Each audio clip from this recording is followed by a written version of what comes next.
boa tarde a todos vocês. É um prazer muito grande estar aqui. O tema que me foi dado, ele é absurdamente desafiante. Ele tem uma palavra daquelas que causam tremores. Me disseram que eu seria responsável por falar de raiz. O primeiro pedido de licença que eu faço é para transformar essa palavra em um plural, em raízes, disso que nós vimos aqui em números e que a maioria de nós, mulheres, em algum momento da vida já experimentou. Mas eu queria primeiro traçar uma fronteira. Quem me antecedeu, com a autoridade do cientista e do autor da pesquisa, falou em causas. Talvez algumas de vocês me façam perguntas sobre origens. Eu queria me manter na alegoria de raízes. É sobre raízes que eu vou começar a tentar provocar uma tentativa de compreensão do que está por trás do que a pesquisa Fale Sem Medo da Violência em Ambiente Universitário nos mostrou. Eu queria provocar começando com uma palavra, aquela palavra que virou maldita com a prova do Enem, com a frase de Simone de Beauvoir. Quer dizer, a raiz está nisso, uma das raízes está nisso que nós chamamos de gênero. Gênero parece com a maldição da redação do Enem, com a maldição de que Simone de Beauvoir disse que nós não nascemos mulheres, nós nos transformamos em mulheres.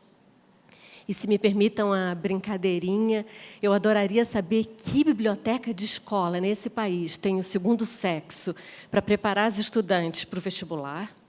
Mas eu também queria provocar dizendo, eles não nascem homens. Eles se transformam em homens. E talvez a melhor forma e mais perturbadora é nós não nascemos nada. Nós nascemos simplesmente matéria. Nós, em algum momento, fomos sexadas com isso que se chama mulheres, homens, trans. Passamos a nos transformar em coisas das quais nós vamos ter identificações. Travestis, trans. Aqui eu começo a provocar o que eu queria chamar de raízes. E nesse processo amplo de identificação com isso, que é um regime de poder, que é o gênero, ele tem outras ramificações. Ele tem ramificações nas cores, ele tem ramificações nas formas do corpo, nos impedimentos. Então, quando nós falamos da violência em ambiente universitário, essas mulheres que estão aqui em números, elas têm cor, elas têm impedimentos, elas têm volumes diferentes. E essas diferentes corporificações vão experimentar essas raízes no gênero de uma maneira diferente a violência. Então, a minha segundo movimento de provocação, ao dizer que nós somos tão diversas, era porque, quando nós falamos, a grande novidade dessa pesquisa, que é o ambiente universitário, é que nós quase que inocentemente imaginaríamos que a entrada na universidade seria como um rito mágico, que aqueles homens que se transformaram em homens por longo e intensiva socialização, nisso que foi chamado aqui de machismo, mas eu chamaria com palavras talvez mais doces e sutis, de aprender a se comportar como um homem, que por um rito mágico, ao entrar na universidade, no templo civilizatório, eles não mais discriminariam, eles não mais teriam comportamentos injustos, eles não mais oprimiriam todos aqueles que não representam o homem branco das elites. Na verdade, a entrada na universidade pode ter um efeito ainda mais perverso, se nós não estranharmos isso que eu chamei como a raiz, talvez central, do gênero, isso que é o gênero. Esse homem, que antes era um aprendiz da masculinidade, ele passa a ser um personagem reprodutor dos padrões de socialização da masculinidade.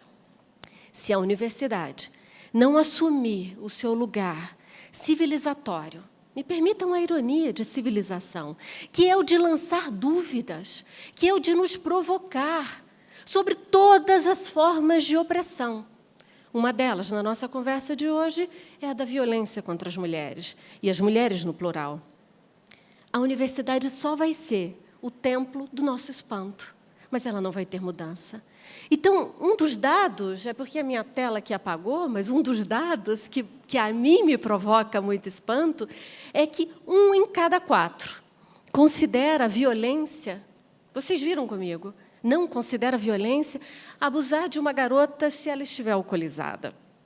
Eu consigo fazer uma tradução dentro desse regime anterior a essa entrada nesse templo civilizatório, como se o álcool, a embriaguez, fosse um passe livre para a disposição do corpo dessa mulher ao prazer daquele que é capaz de desapropriá-lo da própria vontade dela. 1 em cada 3 deles não consideram que dá nenhum problema em disseminar as fotos de nudez, fotos íntimas das mulheres com as quais eles se relacionaram ou eles tiveram acesso às imagens.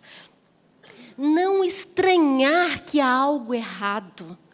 Nós podemos fazer uma leitura generosa em que todos nós, somos participantes desse regime de gênero, que precisa de todos nós como reprodutores desse marco de desigualdade para a sobrevivência. Estranhá-lo sozinho é difícil, se não impossível. Todas de nós que, em algum momento da vida, tivemos que experimentar outras formas de corporificação, outras formas de vivência da sexualidade, outras formas de identificação. Experimentamos um dos sentimentos mais dolorosos da vida, que é o da melancolia. Os homens, para estranharem esses padrões de masculinização violenta, eles têm que experimentar a melancolia pelo abuso do poder. Assim como as mulheres experimentam quando elas se veem confrontadas com a interpelação desse fórum. Quer dizer a elas, quer dizer a todas nós, falem sem medo. A minha dúvida é que o medo se transformou na linguagem das quais nós fomos socializadas dentro do regime de opressão pelo gênero. O medo é uma das formas das quais nós aprendemos a sobreviver. O que eu posso dizer, eu não tenho nenhuma fórmula para tirar o medo da carne inscrita em todas nós, inscrita em todas aquelas que, em algum momento, romperam com os padrões hegemônicos de socialização violenta do gênero. O que eu posso dizer a elas é que, mesmo com medo, falem muito. Nós estaremos aqui para escutar vocês. Muito obrigada.